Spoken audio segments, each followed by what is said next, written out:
त्यांना म्हणा मला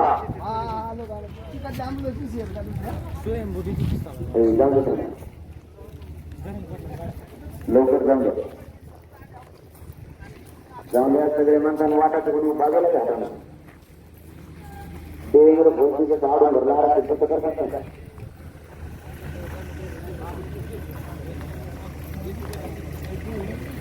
म्हणण्याकडे काय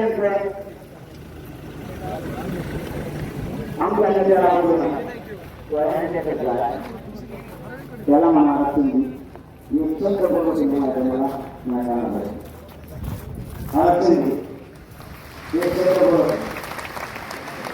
नाही गेलं दुसरा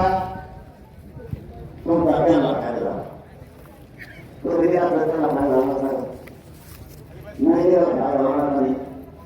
आपल्या गावात सरपंच असतो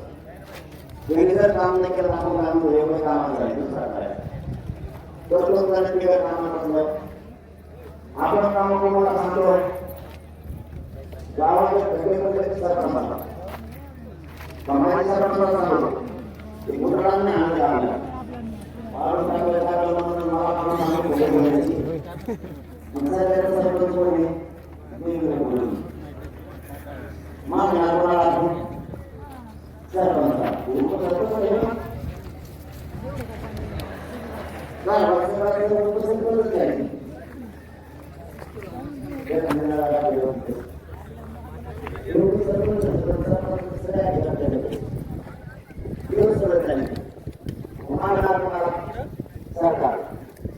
मागणी करणारा लोक तरी पाहिजे काय करावं मला काय सांगितलं म्हणे त्यांच्याकडून लिहून घ्या देवेंद्र फडणवीस म्हणला टीव्ही का त्यांच्याकडून लिहून घ्या तुम्हाला ते आरक्षण देणार आहेत का एक जण दुसरा बी म्हणला म्हणला त्यांना म्हणा त्यांच्याकडून लिहून घ्या त्याच्या विचारावरच चालायला लागले सगळे माझे पण ते काही आमदार नाही त्यांच्याकडून लिहून घ्या आणि लिहून आणलं मला सांगितलं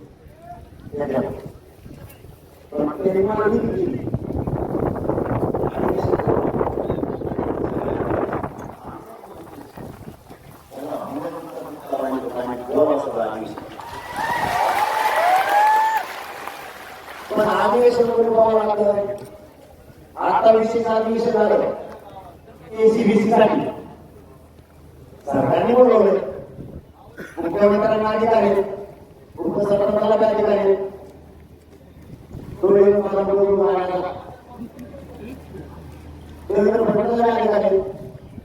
बोलवा ना कोण येणार नाही त्या मराठ्यांना दिसत नाटक करू नका सगळ्या आमदार मागणी करा सगळ्या आमदार मागणी करा किंवा सगळ्या आमदारांना मराठ्याला घेतले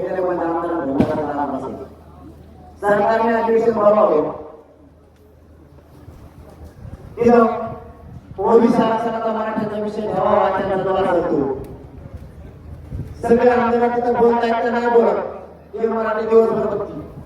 जो बोलणार नाही त्याला मराठी पालून टाकले ते सोपा विषय नाटक करायची नवटांची भान नाटक कंपनी आंदोलन करण्यापेक्षा त्याला सांगायचं अधिवेशन बोलव आमदार येतील आणि येणार नाही त्यांना मराठ्याला दिसतील मिळाले मराठी ऑटोमॅटिक हिशोब करणार फक्त नाटक कंपनीने नौटंकी नाही करायची सगळ्या आमदारांनी बोला आमदारांनी भरला काय करत नाही अधिवेशन बोलावलं सरकार बोलू शकत पळून नाही करायचं अधिवेशन बोलायचं जो आमदार विषय मांडावी जो मांडणार तो मराठा बोलला कोण मराठ्यांच्या आरक्षणाचे बोलला सरकार मांडायचं नव्हते ऑटोमॅटिक पडते सगळे